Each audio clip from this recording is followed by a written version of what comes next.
Mesdames, Messieurs, bonsoir et bienvenue dans l'édition de ce soir en français sur la chaîne des valeurs. Voici les titres. Grogne chez les travailleurs de l'autoroute Ila Touba, ils ont arboré des pancartes pour dénoncer leur situation contractuelle. La Confédération nationale des travailleurs du Sénégal annonce des actions pour un règlement définitif de cette situation. Étudiants Ziguinchorois contre Ousmane Sonko hier en concert de casserole pour dire non à la rupture prochaine du contrat qui les lie à leur bailleur. Dans une déclaration, Ousmane Sonko annonce la fin de ce bail pour le 31 janvier.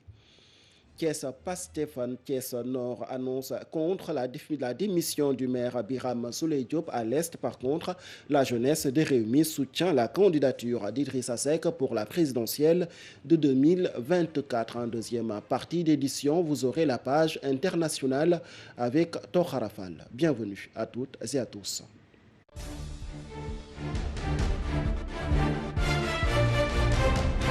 Sortie de ses leaders hier, la coalition Yewwi Askan Wi débute l'année 2023 avec un diagnostic critique de la situation politique nationale.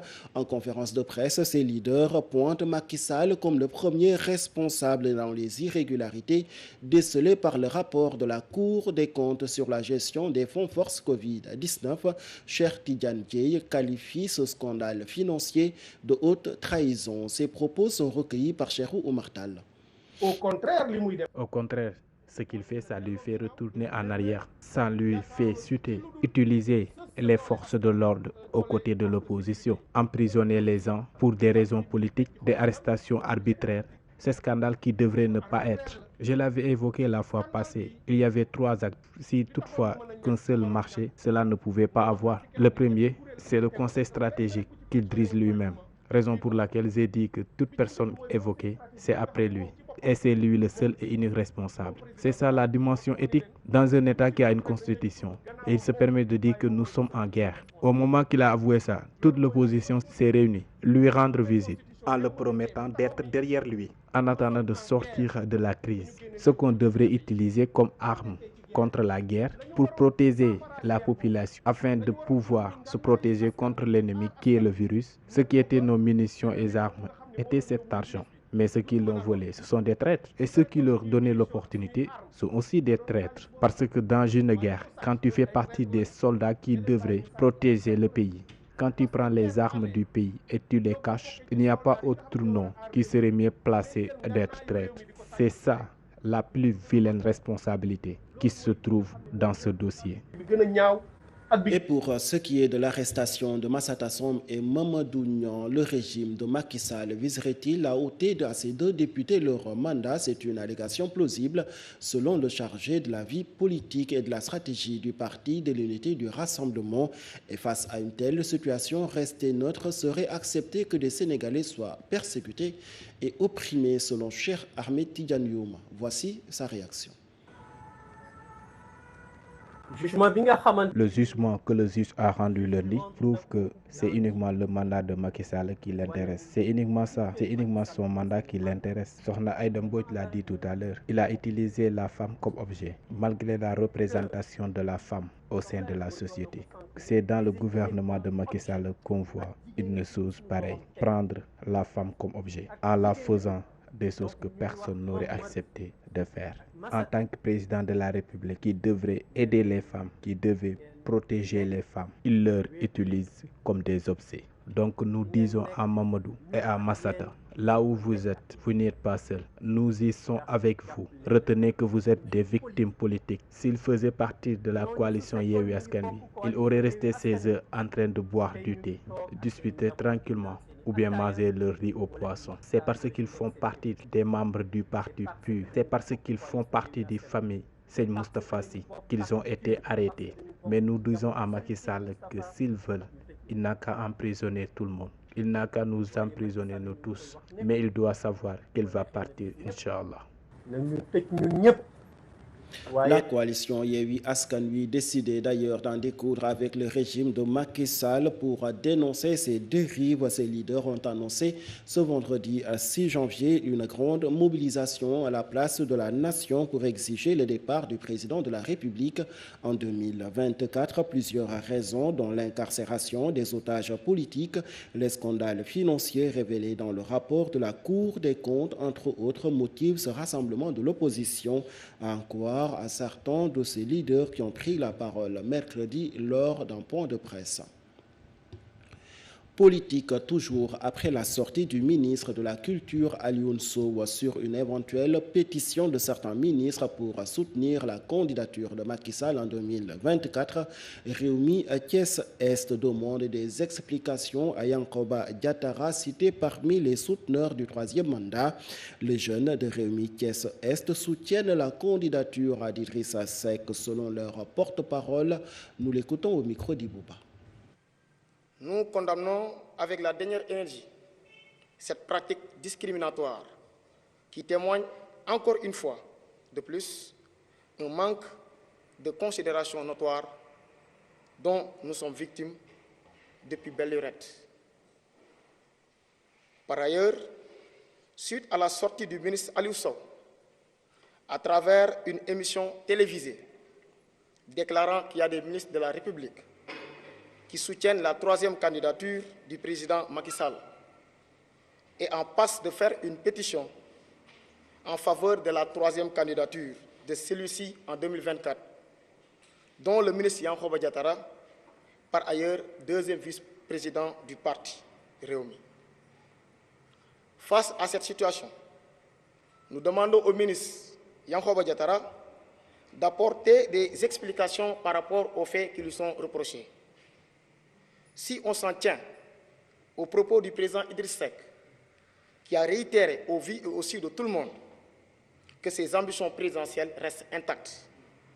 Au regard de cette logique dans laquelle le chef de notre parti, en l'occurrence le président Idriss Seck, s'inscrit, nous réaffirmons notre position en déclarant publiquement que notre candidat aux prochaines joutes électorales demeure le président Idriss Seck, bien qu'étant dans une coalition que nous respectons, où le patron, en l'occurrence le président Macky Sall, y écarte tout commentaire relatif au troisième mandat.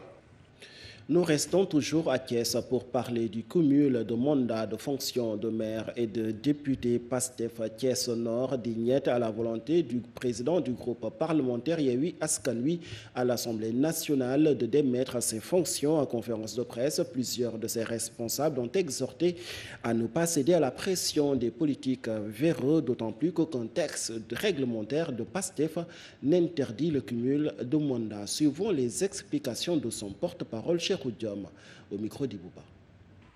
Nous, section PASTEF de la commune Thiès Nord, disons que la population thiessoise ne saurait être victime de considérations purement politiques et être ainsi privée d'un élu aux compétences avérées qu'elles ont souverainement choisi.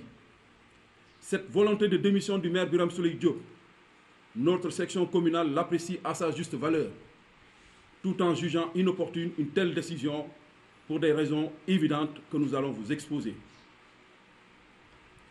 Les textes réglementaires de PASTEF à l'état actuel n'interdisent à aucun élu de cumuler des mandats. D'ailleurs, cette question du cumul n'a jamais été une promesse de campagne durant les élections locales et législatives de 2022. La volonté solitaire de l'honorable Birame Souleye Diop de donner corps aux vœux du président Ousmane Sonko nous semble injuste, contre-productive et discriminatoire. En effet, sur 150 parlementaires de l'hémicycle, nous avons 38 députés maires, dont 2 de PASTEF. Birame Souleye Diop serait ainsi le seul élu à qui on voudrait appliquer la mesure de non-cumul de mandat. Le maire Birame Souleye Diop a été élu par une coalition qui s'appelle Yewwi Askan Wi. En démissionnant, ne froisserait-il pas les autres membres de la dite coalition? Enseignement, à présent, nous parlons mort de l'enseignant Bassirou Mbaye tué dans une école élémentaire à Ndiafat. Le G7 et le G20 de Sédhiou valident le mot d'ordre de grève, soulignant que les enseignants sont victimes de toutes sortes d'agressions physiques et verbales dans les établissements publics. D'autres actions plus soutenues seront menées pour amener l'État du Sénégal à appliquer strictement la loi contre les agresseurs.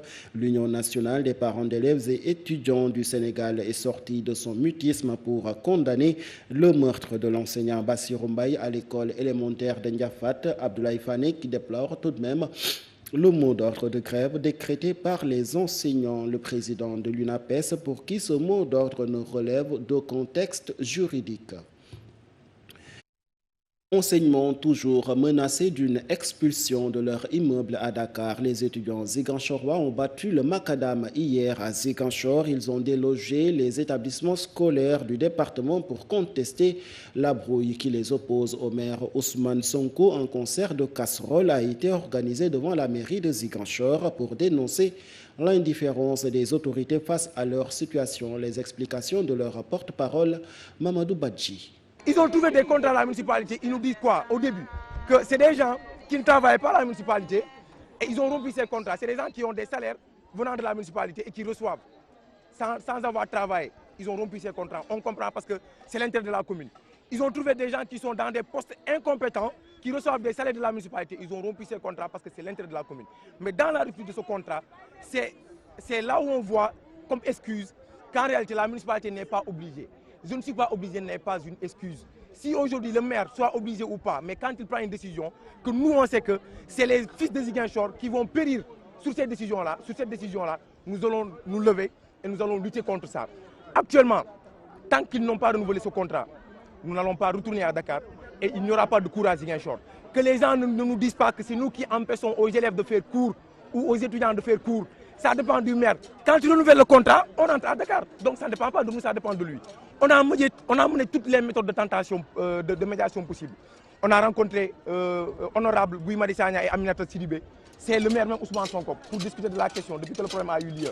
Ils nous ont dit qu'ils vont nous soutenir, mais depuis lors, il n'y a aucune suite. Nous avons eu à rencontrer l'imam, le chef de Ziguinchor, Imam Ratib, qui a fait aussi des démarches, qui a interpellé le gouverneur. Le gouverneur, à son tour, qui a appelé le maire. Et le maire, jusqu'à présent, n'a pas réagi. On était venu ici, durant les vacances, rencontrer ses adjoints et son directeur de cabinet. Ils nous ont prêté la sourde oreille parce que depuis cette rencontre, il n'y a eu aucune suite.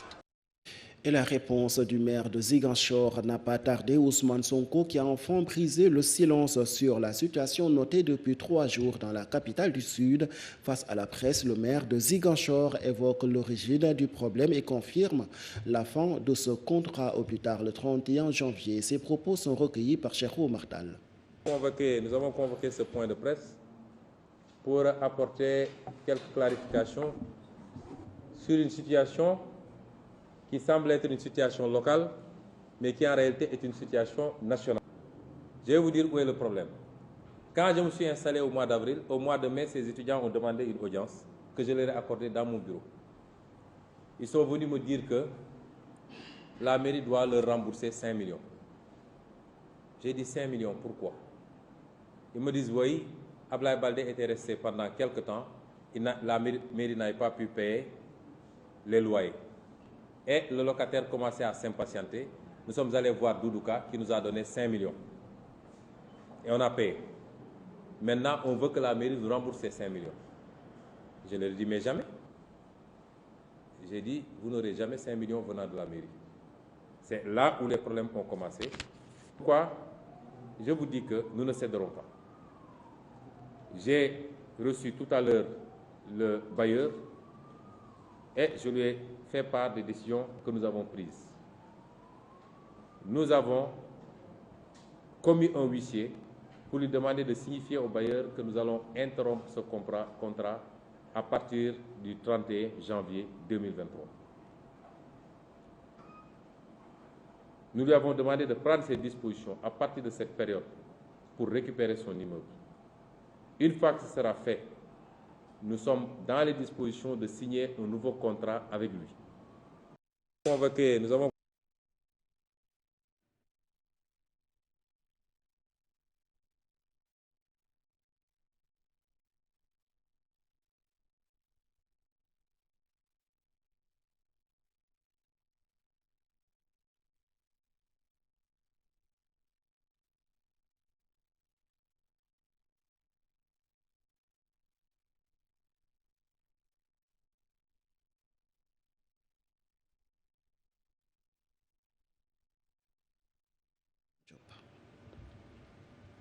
Des morts et des conditions de travail atroces, les travailleurs de l'autoroute Ila Touba voient l'horizon sombre. N'oublions pas que nous parlons aujourd'hui de contrat, mais dans quelles conditions et dans quel contexte est-ce qu'on avait signé ces contrats de CDD? Je pense que c'est le plus important. N'oublions pas qu'à l'ouverture de l'autoroute en février 2019, certains travailleurs d'entre nous quittaient Dakar pour aller à Touba travailler sans véhicule de personnel. Une grande mobilisation a eu lieu au siège de la synthèse. Les travailleurs déclarent exécuter le gros du travail sans aucune garantie de leurs droits. Si l'autoroute génère des ressources aujourd'hui, c'est grâce aux receveurs, aux chefs d'équipe et aux gestionnaires qui coffrent. Eux, ils n'ont qu'à signer des rapports et les envoyer. Pourtant, ce sont eux-là qu'on a signé des CDI. Pendant ce temps, nous qui sommes là, personne ne bénéficie d'un CDI. Nous travaillons dans des conditions difficiles. On reçoit des notes de service alors qu'on ne sait même plus à quelle offre est-ce que nous devons répondre. Parfois, c'est la CGA, parfois, c'est la TARA, alors que parfois, on reçoit des notes de service de CGA, la nouvelle société. Désemparés, ils courent derrière un CDI depuis 4 ans maintenant. Il y en a aujourd'hui certains qui depuis 4 ans n'ont pas de CDI et pourtant d'autres depuis le 1er janvier sont régis par un CDI et pourtant ils font partie de nous. On nous disait avant qu'ils étaient versés dans le CRBC, c'est-à-dire la phase test. On constate que ce qui s'était passé dans la phase de contrat est en train de se reproduire. Ils ont créé une nouvelle société, cette entreprise est déjà prête. Ils ont un DAF, ils ont un DRH et ils les ont versés dans le CDI. Pendant ce temps, ceux qui font le gros du travail restent sans rien. La Touba ou l'autoroute de l'esclavage. Les travailleurs des autoroutes du Sénégal comptent leurs victimes. 1 minute de silence en mémoire des disparus, comme à l'une. Mariata Bey, ces travailleurs pourront tout de même compter sur le soutien de la Confédération nationale des travailleurs du Sénégal dans cette lutte. D'ailleurs, plusieurs actions de médiation sont menées en ce moment même par son secrétaire général pour une issue heureuse, selon Lamine Fall, le secrétaire général adjoint de la CNTS que nous écoutons au micro de Pape Alsane Diop. Ce que nous voyons, ceux avec qui, en tout cas, nous avons signé ce protocole, qui sont les gens de Tara intérim, versent dans le dilatoire et ne veulent pas exécuter complètement le protocole.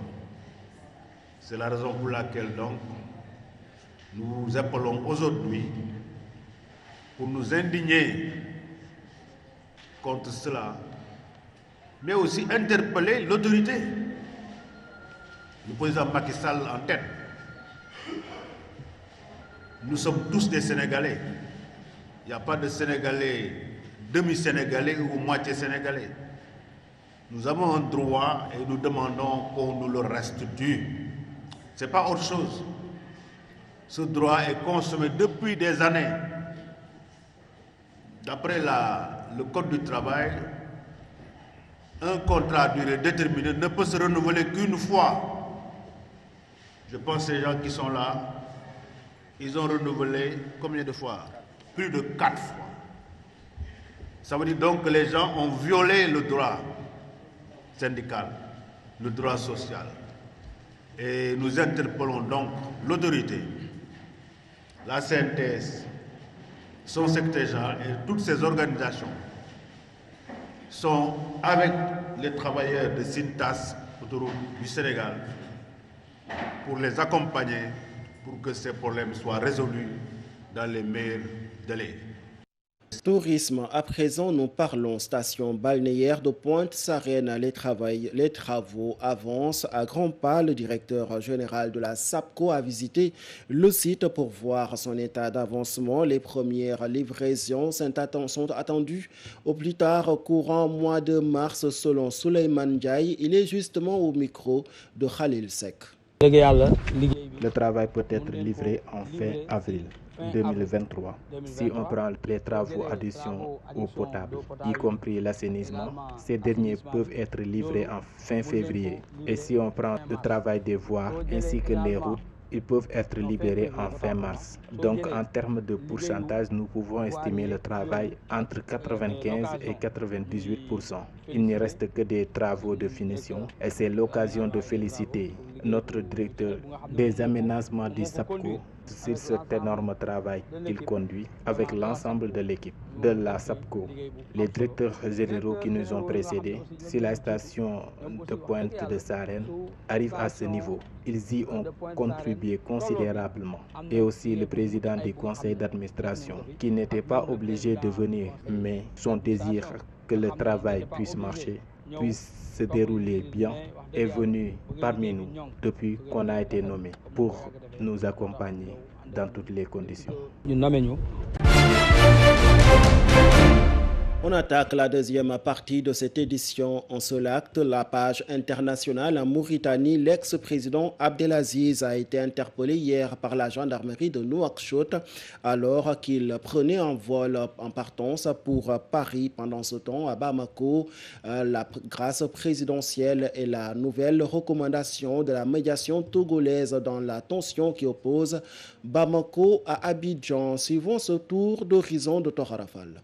Actualité internationale en Mauritanie, l'ex-président Mohamed Ould Abdel Aziz s'insurge d'être empêché de voyager. L'ancien président mauritanien Mohamed Ould Abdel Aziz a été empêché de voyager à l'étranger ce mercredi 4 janvier. Alors qu'il s'apprêtait à prendre vol pour Paris, l'ancien président a été intercepté à l'aéroport de Nouakchott par la gendarmerie qui lui a confisqué son passeport. Pour rappel, Mohamed Ould Abdel Aziz est en attente d'être jugé pour des faits de corruption durant ses 10 années au pouvoir. L'ancien chef d'État avait été mis sous contrôle judiciaire en 2021. Et puis l'affaire des 46 soldats ivoiriens à Bamako, Gnassingbé plaide pour la grâce présidentielle. Le président togolais à Bamako, ce mercredi 4 janvier, pour évoquer le sort des 46 soldats ivoiriens détenus depuis juillet dernier au Mali. Un dossier dans lequel l'OME s'oppose en médiateur. Pour rappel, ces militaires ont été condamnés à 20 ans de prison la semaine dernière pour attentat et complot contre le gouvernement d'Assimi Goïta. Et la situation épidémiologique en Chine pour terminer cette actualité internationale. La production chinoise plombée par le Covid-19. La propagation de l'épidémie après le relâchement de la politique zéro Covid-19 le mois dernier freine la production dans l'ex-atelier du monde. En effet, la déferlante Covid-19 a privé les usines de travailleurs et de clients dans le sud-est de la Chine. La levée des restrictions avait pour objectif de relancer la machine productive, notamment à coton. Voilà, c'était tout pour cette page internationale. Fin de ce 20h, prochain rendez-vous demain à la même heure. Bonsoir à toutes et à tous.